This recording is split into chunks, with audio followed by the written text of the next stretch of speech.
Welcome back ulit sa aking munting channel, MVI channel.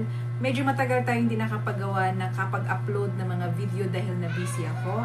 At itong video na ito ay gagawa ako ng tutorial paano gumawa ng e-travel base sa experience ko. At napakadali, napakabilis lang siyang gawin gamit ang cellphone. So, pindutin yung Google. I-type yung etravel.gov.ph. Ayan, etravel.gov.ph. Lalabas na kaagad yun. Makikita nyo na kaagad yun. Ayan na siya, nakikita na agad. So, yan na yung nangyari. Mayroong pagpipilian, Philippine passport holder at saka foreign passport holder. Tapos may nakalagay citizenships, syempre Filipino. Travel type, arrival, papunta pa tayo ng Pilipinas. Tapos next is transportation, syempre air. Date of arrival, kung kailan kayo lilipad. Yun ang ilalagay nyo. Halimbawa ako, January 24, 2024. Ilagay nyo rin yung email nyo. Pagkatapos nyo, re-enter nyo yung email, tapos continue kaagad. Ito na next niya. Next step. Makikita mo yung, fill upan mo yung first name, middle name, last name, suffix, passport number, yung sex nyo kung female or male, tapos yung birth date mo, Filipino, tapos country of birth, tapos next. Ayan, tapos ito yung next, kung taga saan kayo, syempre ako, taga Pasig, lagay ko lang dyan. Barangay, house number, tapos,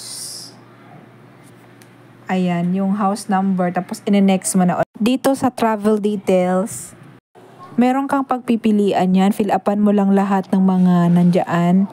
Pagkatapos mong fill upan dyan, in-next mo lang ng in-next.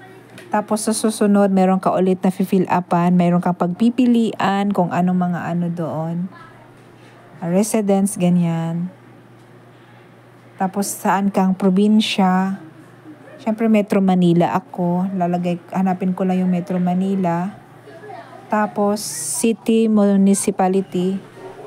Taga Pasig ako. Hanapin ko lang din yung pagpipilian mo kung taga saan ka. Mayroon makikita mo kung taga saan. Taga Pasig. Tapos number of house. Tapos in-next mo na siya. Ayan. Magne-next ka na yan. Pagkatapos ng next, ito yung destination upon arrival in the Philippines. May pagpipilian mo residence. State, province. Magpipilian mo kung taga saan ka. Mayroon ulit pagpipilian. Ayan, Metro Manila ulit ako. Pipiliin ko lang yung Metro Manila. Hanapin ko. Tapos, city, municipality, Pasig. Hanapin ko ulit yung Pasig.